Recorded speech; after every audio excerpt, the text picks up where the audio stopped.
Hello, so in this video, you'll be learning how to deploy a sample WAR file into a WebLogic 14c server, which is the latest server as of recording this video. And I will take you through all the steps that are necessary to install the WebLogic 14c server in a fresh Windows Server environment, starting from scratch. You can follow along with me step by step or skip to the timestamps in the video to skip to whichever part you are interested in. This video contains 4 steps. Step 1 is to install the JDK. Step 2 is to install the application server itself. Step 3 is to create a domain in the application server. And finally, in step 4, we will deploy the sample web application and test it out. Let's start with step 1, where we install the JDK. Head to google.com and search for JDK 8 download. Click on the first link in the search result. Scroll down and look for Windows x64 and click on the link that is present in the same row. If you do not have an Oracle account already, sign up for one and download the JDK. Note that the Oracle account creation is a free process. Once your download completes, open the installer. Click yes on the user account control prompt. Once the install wizard opens, click next on the welcome screen. Note down the installation directory to the JDK 1.8 application. This will be required in a later step of the video. Click next. Wait until the installation of the JDK completes and wait for the JRE installation to appear. Click OK on the licensing prompt. And now you see the JRE installation prompt. In here, note down the path where the JRE is going to be installed. This will also be important later on.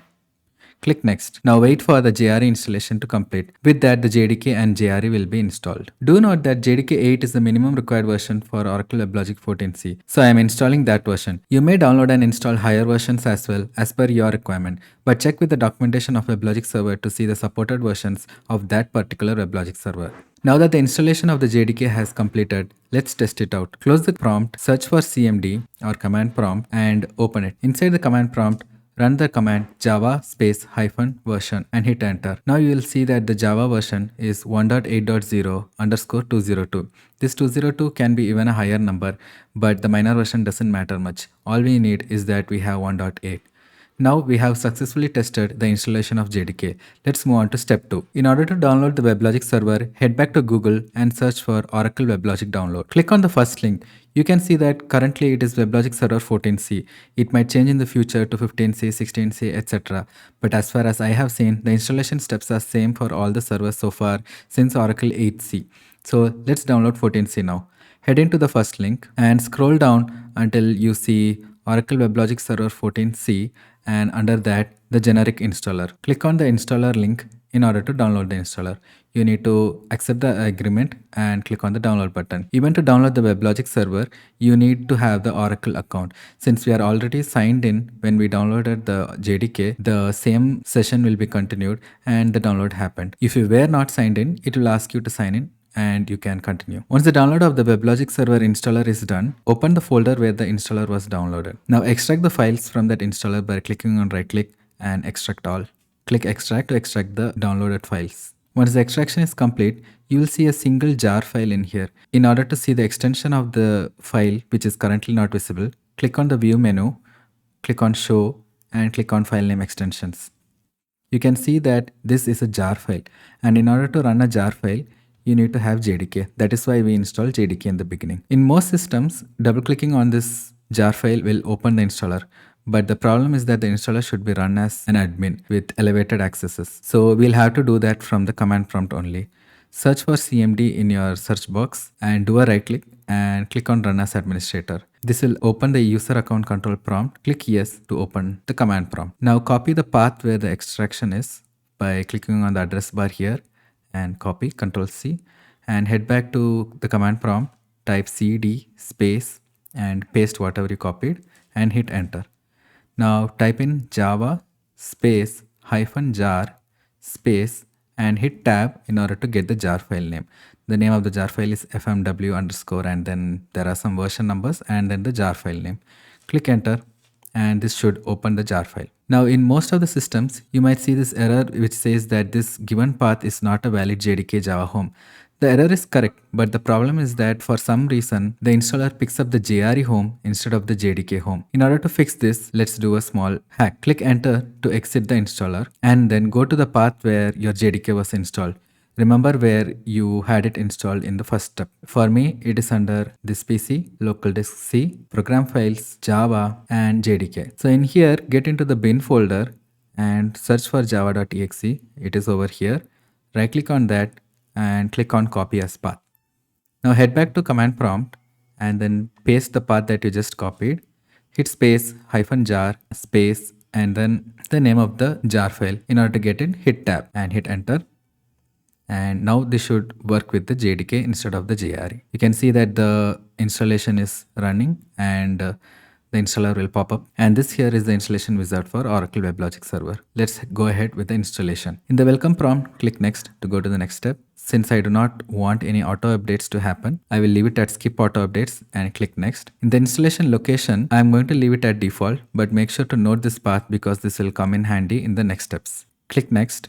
In the installation type prompt, choose WebLogic Server because that is what we are installing. Click next. And in this page, it does a prerequisite checks where you can see that I'm having a warning symbol. I can safely ignore this. The warning is because the operating system was not certified with WebLogic Server 14c yet. I am installing this on Microsoft Windows Server 2025, which is the latest version of Microsoft Windows Server. This is not a problem for me because I know that I can still run WebLogic Server. If you really want to run it on a supported system, you will probably have to run it on 2012 or 2014 Windows servers. But please note that if at all you see a cross mark in here, you cannot proceed further. The most usual cases where that happens is when you have an invalid version of Java or something even more critical. With all that being said, click next. Take a screenshot of this page for future reference and keep it safe somewhere.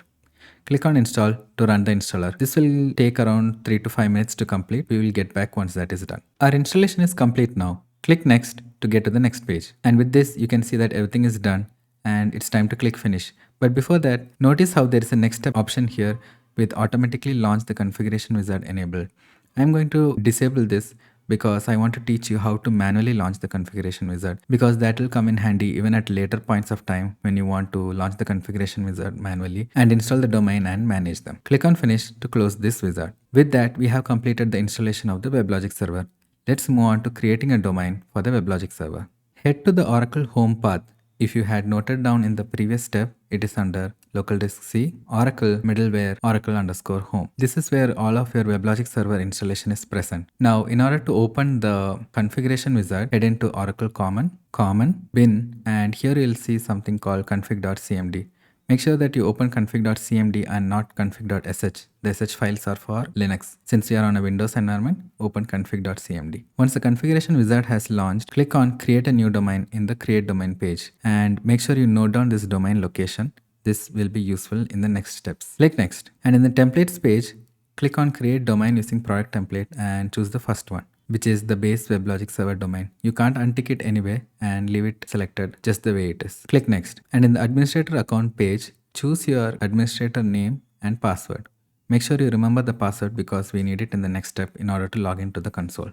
Once you have entered the passwords, click next. In the domain mode and JDK page, I'm going to leave it at development because I'm going to assume that most of the viewers of this video are developers. If you are really deploying it in production and watching this video, then you might go ahead and click on the production option. The main difference between development and production is that development is supposed to poll the deployment folder for continuous updates, which means that it affects the performance of the application.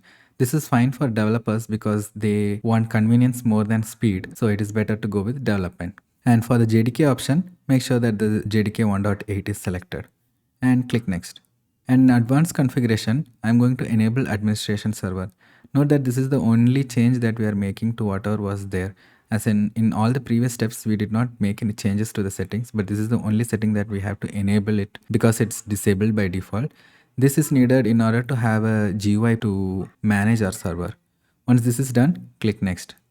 And in this page, note down the port, which is 7001, and you can leave the rest to the defaults. Click next. And this is the summary page. This is where the server is going to be installed. And once you have made sure that you have noted down everything, click create. And with that, the configuration is done.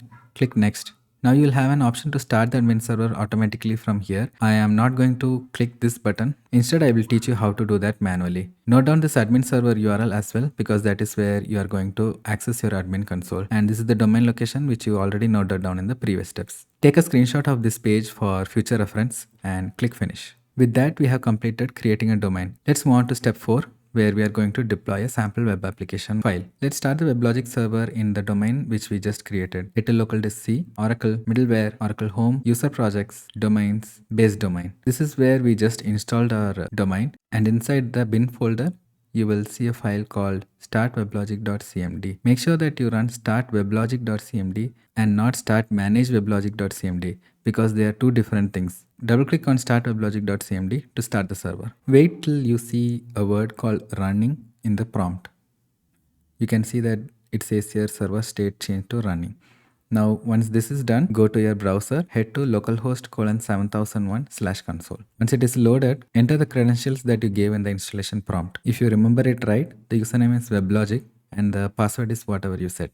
And click on login. We are inside the WebLogic server administration console. You can see the version of the WebLogic server that is been installed in this machine. You can download the sample war file which I have linked in the description. It is a sample war file which comes from the Tomcat web application. I have already downloaded it here, and it's called sample.war, and that is what we are going to install into the web application server now. Head to deployments on the left side here, and since we do not have any deployments, it will show that there are no items to display. Click on this install button to install a deployment. Now you have to choose where the war file is. For me, it's under my downloads folder, which will be users, my username Anushabin007, downloads, and here is the war file. Click on the radio button next to the war file and click next. Now everything else is the default thing. Just leave it at default and keep clicking next. So here in the first thing, install this deployment as an application, click next, and the rest are also defaults and click next. And in this additional configuration option, click on yes, take me to the deployments configuration screen and click finish. And this is the configuration page for the deployment that we just made. And the most important setting that we have to note down here is the context root. And it has gone under /sample, which means that the application is now available at the /sample endpoint. Go to localhost:7001/sample. And you can see that the sample application is deployed already. You can head into the JSP page and servlet links to make sure that everything is working fine. So if I open the JSP page, you can see that hello.jsp got rendered. And if I go back and click on the servlet page, you can see that the sample hello servlet is also deployed. And with that, we have completed the deployment of the application as well. This video is a part of a series of videos which I'm making, where I explain how to install application servers and how to deploy sample web applications into them. I have already created a video for WebSphere, and this is the second video which I have created for WebLogic. There are more videos in the pipeline as well for JBoss and Tomcat. If you liked the pace and content of this video and would like to learn how to deploy even more applications, make sure you subscribe. If you like this video, drop a like, and if you're stuck somewhere and would like to understand how to solve common issues that are faced during the installation, drop a comment below and I'll be happy to help. Thank you for staying with me throughout the video, and see you in the next one. Bye.